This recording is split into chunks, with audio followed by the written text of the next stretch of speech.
So here we are at the studios behind As Dusk Falls, and I'm happy, so happy to be joined by the people that are heading this whole thing up. If you want to introduce yourselves to the audience and let us know what you do here. Hello, I'm Caroline, I'm creative director and founder of Interior Night. Hi, I'm Charu Desodt and I'm production director at Interior Nights. What's fantastic is the massive buzz there is around this studio before we even get to the game, and the fact that we have two women leading this is a really amazing thing nowadays. How important is that to both of you? Well, it's very important that we can work with people we love. Yeah, It's more that, it's not that we've been going out and thinking we need to be a women-led studio, it just happened like that. Just been in the industry together 2 decades? Yeah, 2 decades is way too long. It's like over 20 years. It's only the beginning, Charu. Yeah. I feel like the game developer sort of community should be reflective of the general population. So, you know, like there's so much diversity in the general population, and I want to see more of that. And then on a personal level, I really enjoy working with Caroline. That's good. Good that you like each other as well. That's really good. And yeah, exactly. And can we talk a bit more about what each of you bring to the table here, especially within terms of this game as well? So being creative director, it means like I work a bit like a showrunner. I oversee the story, the design, work with all the teams, all the creative teams that review the game together. We make sure it's landing where it needs to be, it makes the right impact on the players. And Charu. And I do like all the rest of it, you know, like how we're going to make this game, you know, working with the teams to really do the development and the schedule and also the budget. And then, you know, like my background is a tech background and social gaming, working with innovation in all kinds of ways. So, you know, that's part of what I bring. Yeah, and social's a really important point because the thing about this game is it can be played by one player, but it's also a very, very social game. How important was that for you both when we were putting this together? I mean, from the start, as I told you earlier, like, I'm a game designer. Yeah. Right, my trade. So I worked on narrative games for 20 years. I love them. I think it's the fantastic genre to like expand the reach of video games because everybody understands story. And stories, I just feel like they're even better when you can experience them together. So 8 years ago, I was fascinated by Twitch Plays Pokemon, where you see how a community is trying to work together to achieve really difficult goals. And it was collaborative. So I was wondering, how can we translate that to the narrative genre? What does it mean to experience the story together? And this is how it all started. Like, multiplayer is really part from the ground up of the design of As Dusk Falls. Yeah, and I want to get back to the gameplay, the multiplayer gameplay, because we've actually managed to get our hands on it today. We had a great time. That was amazing.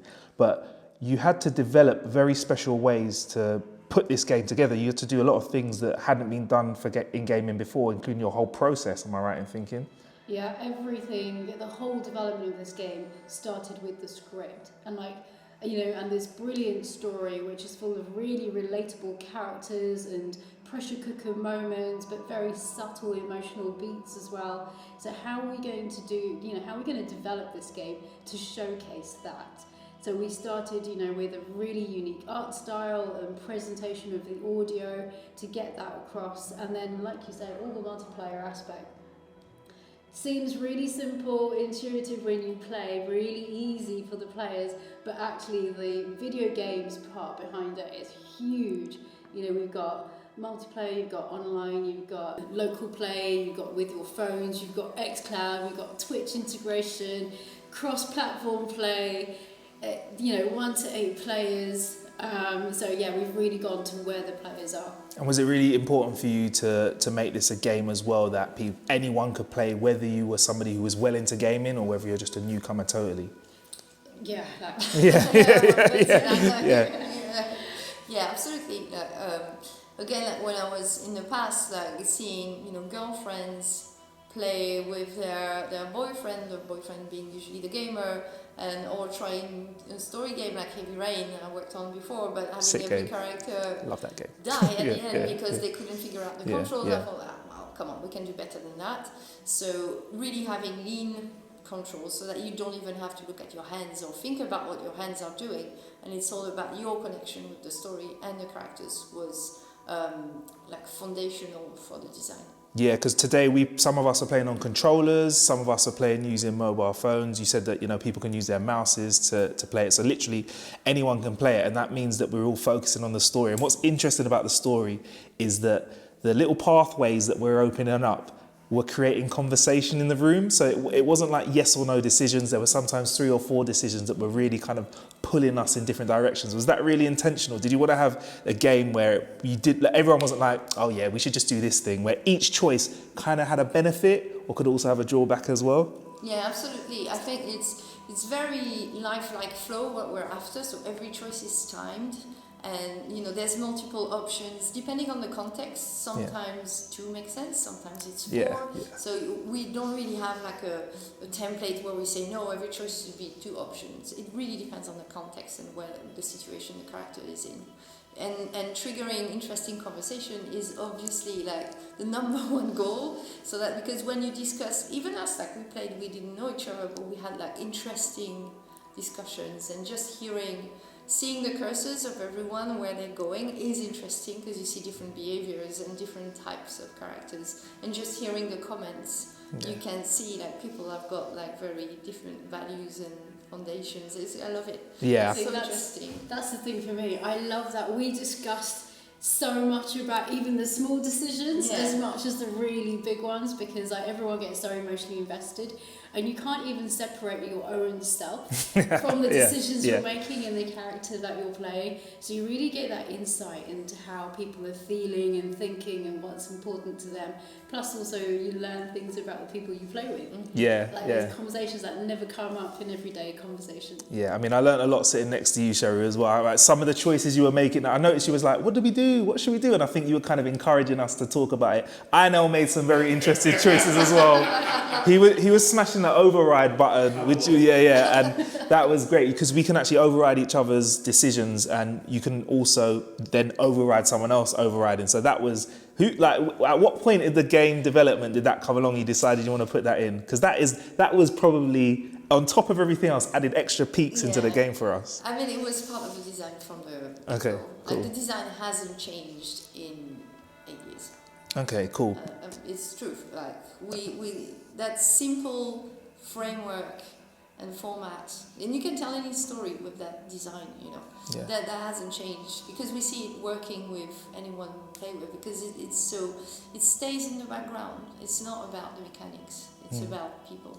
And visually, we got to see behind the scenes today the painstaking process that went through making this. Because when I first read about this game, before even seeing any gameplay or even getting my hands on it, I was like, is it going to be 2D with the 3D aspect? And it's this truly unique style of design. It really is the best art style to tell this type of story, because we want to focus on those strong characters and then those emotional story beats. The art style that we've created really gets all those nuanced expressions that you can't predict, and you can't sort of make on purpose. So those actor expressions that just happen naturally, but we all respond to as human beings. We capture that in the game, and that really tells the whole story. You look into their eyes and you just understand what they feel and think. It's not like looking at pixels, really. You're looking at people on screen dealing with complicated situations. Yeah, I mean, what's really interesting is that through using a lack of motion and having your characters really still, you've picked probably the most powerful parts of the sentence that they're saying, and that really comes across as well, and that is projected onto us, and I think that helps us to kind of feel a bit more of the character. Is that something that, as you develop this visual style, you found really, really worked for you? Because it's very unique.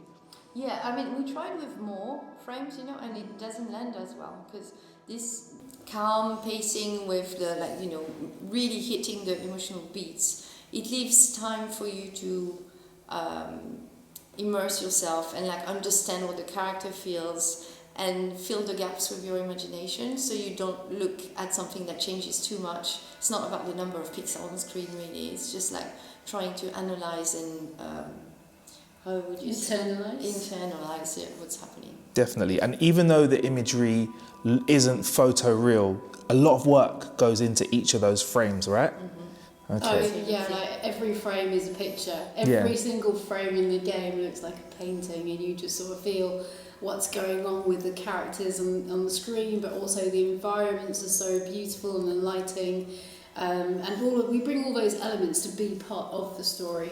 Great. And how vast is this game, Charu? Like, how vast is it? You gave us a bit of a taste today in the presentation, but this really is a big game, isn't it? It's a very big game. Like we talked about from a technical point of view, it's a very big game to do all that multiplayer and online and local play and the platforms. But also, you know, if you look at the scope of the game, you have 1,200 pages of script, 6 hours of play because each chapter is about an hour worth of play, and then there's all the replayability as well.